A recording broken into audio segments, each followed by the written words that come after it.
splitting hairs here. You listen to me, you go to the top. You don't listen to me, you're never heard from again. Bobby the Brain Heenan's brilliant line backstage at WrestleMania 6. What that line there was prophetic, as a certain giant would turn face on him. But let's get into the facts first. WrestleMania 6 took place from Skydome, and that is now called the Rogers Centre in Toronto, Ontario, Canada. Skydome is a better name. In front of 67,678 fans. The 6th WrestleMania was the last for Jesse the Body Ventura as a color commentator. The main feud heading into WrestleMania 2 was between Hogan and the Warrior. The ultimate challenge! It's WrestleMania! Vince McMahon would say. Robert Goulet sang the Old Canada, while the celebrities were Steve Allen, Rona Barrett, and Mary Tyler Moore. Not too many celebrities at this one. It's in Toronto, Canada. Let's get to the pay-per-view. There's 14 matches, but before I do that, I'd like to say this is Macho Wrestling 101. Please hit like and subscribe if you haven't already. We do wrestling videos every day, and if you like history of wrestling or just what's going on in today's wrestling, hit that subscribe button. It doesn't take very long, and it'd mean the world to me. Thank you very much for that. Alright, now the opening contest. The model, Rick Martel and Coco Beware. These two went at it. I know Coco's gotten a lot of heat online for being in the Hall of Fame, but he was over as hell, and he did work some territories before coming to WWF, so you have to take that into account. If it was my Hall of Fame, never. I would only have the elite of the elite, but it's not my Hall of Fame, so he's in. He lost to the model Rick Martel at 351 due to a Boston Crab. And can I just say, Rick Martel deserves to be in the Hall of Fame. I don't think he's there yet, unless he went in the last year or two and I just didn't pay attention. But he deserves it. He broke up with Tito Santana a year before this at Strikeforce to become the model, and he just worked that character great.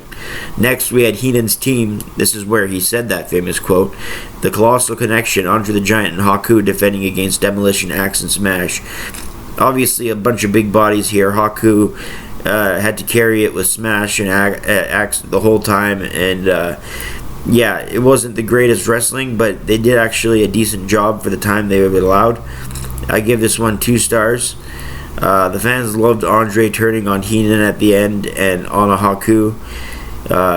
Yeah, it was a good 5-minute match, all things considered. A lot of fun. The next was Earthquake with Jimmy Hart versus Hercules. Hercules has been in a ton of WrestleMania matches. Earthquake hit a splash off the ropes, and it's over like that as the aftershock is hit after a vertical suplex at 4:53. I give that a half a star. Next, Mr. Perfect with the Genius in his corner took on Brutus the Barber Beefcake. And this might be, correct me if I'm wrong in the comments section, but this is Mr. Perfect's first loss. And he'd been in the WWF for a while. And I'm not counting Royal Rumble 1990 where Hogan threw him out, because that's not a singles match. But this might be his first loss. Brutus Beefcake beat him at 7:48 after slingshotting heading into the post and a double takedown. The Genius tried to run out with Hennig after the match, but Brudai caught him, says Gorilla Monsoon, and cut his hair to the delight of the crowd.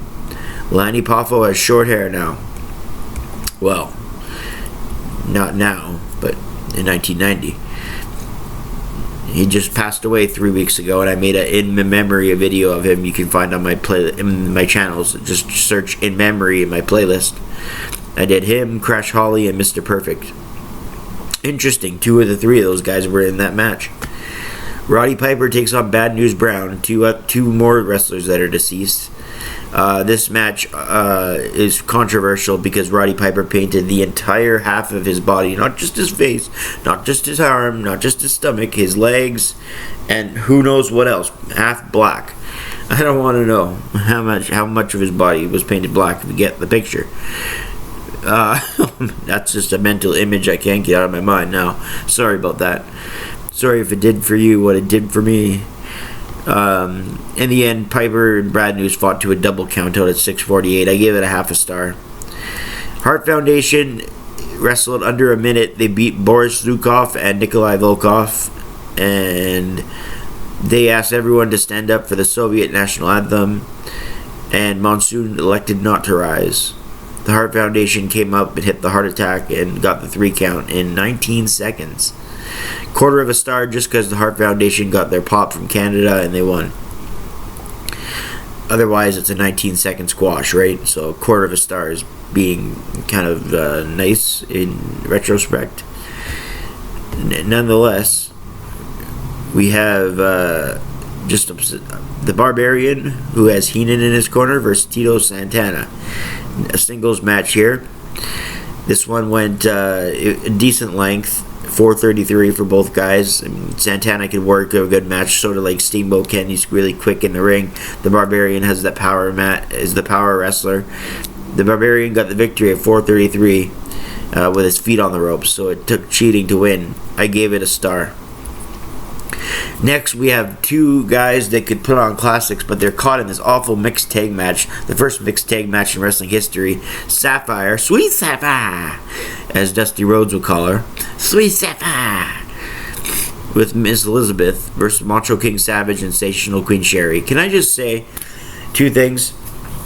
One, the Macho King is with Sensational Queen Sherry. They look like king and queen. It was just off the charts, man. They were just fucking, how they looked was just fucking awesome. Secondly, why is Miss Elizabeth always in the other corner against Macho Man? She did that with Hulk Hogan for WrestleMania 5.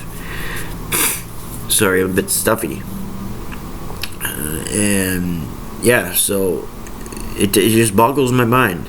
And this match was not all it could be. In the end, Rhodes and Sapphire got the victory. Liz pushed Sherry over Sapphire and bent down and knocked the wind out of her at the end. Sapphire grabbed Sherry after it was over, but Dusty Rhodes scooped up Savage and gave him a nice suplex, and that was it.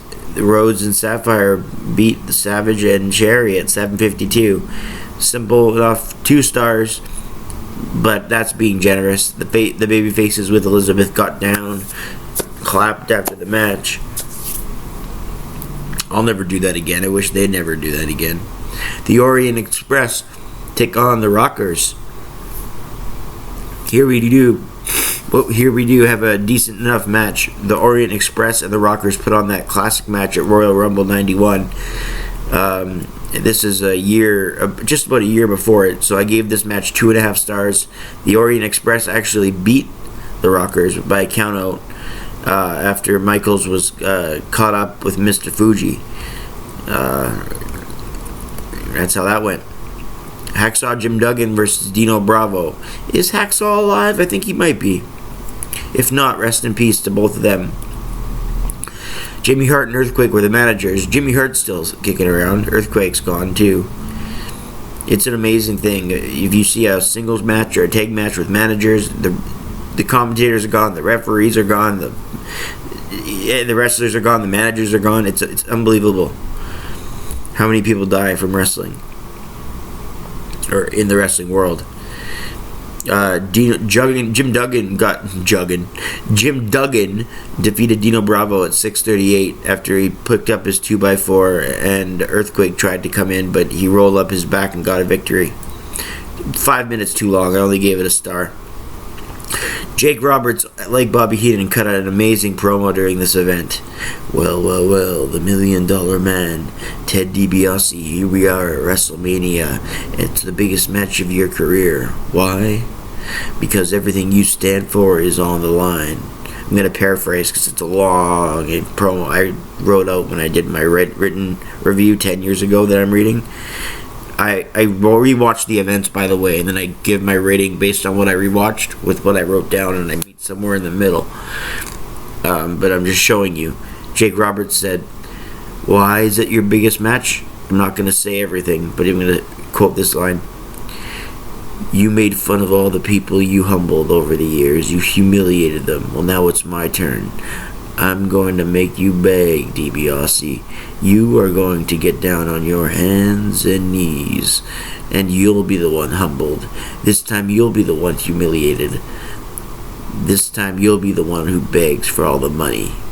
And how appropriate that the money you beg for is your very own, a victim of your own greed, wallowing in the muck of Everest. That's when Mean Gene goes, "Huh, Longfellow couldn't said it better," or whatever he said. God, it was a good promo. I cut out a lot of the stuff that he was talking about people that were begging for money before. I cut that part out, but then I just said the part that you remember from the movie Beyond the Mat. They play that. I gave this match 3 stars. It was actually pretty good. DiBiase defeated Jake Roberts by countout at 11:50. This way, both guys don't look bad, and the two of the best wrestlers to never win the championship. I don't think Jake Roberts or Ted DiBiase even held the Intercontinental gold. See, that's how hard it was to win gold back then. That's why the people back then are more prestigious champions. Not necessarily than today. I mean, I see Gunther's having a hell of a run, but I'm talking about this era. Or the last 10-20 years in comparison. Big Boss Man faces his old partner Akeem, but he beat him with a sidewalk slam at 149, as that gets a 1/4 of a star. Ravishing Rick Rude with Bobby Heenan, may they rest in peace, versus Jimmy Superfly Snuka, may he rest in hell. You gotta love Ravishing Rick Rude, he did have it all. The match, though, unfortunately, this is just a short filler match to set up for the explosion of the Ultimate Challenge. Caught following this one. Snuka was past his prime. Rude still put him up to a watchable match at 3:59 when he hit him with the Rude Awakening and got the victory. But that gets a star rating. But nonetheless, we got match 14, the main event. The Hulk Hogan, the Ultimate Warrior, when two powers collide. It's the Ultimate Challenge. It's WrestleMania.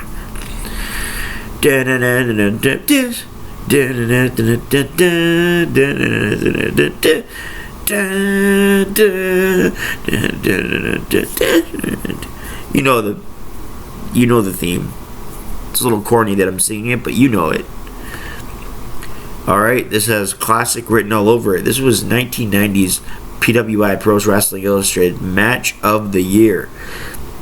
These two guys did what they could. Hogan can work. He worked in Japan. Warrior did what he did great. He wasn't a great worker, but he did what he did great, if that makes sense. When it comes time to have a great WrestleMania match, he had one with Hogan. When it comes time to have a great wrestling match, he had one with Savage next year. So, he can do it. They traded spots, like the seat. They had so many locks. They made rest holds a standing over, like so enthralling that you had to stand up in your seat to watch it.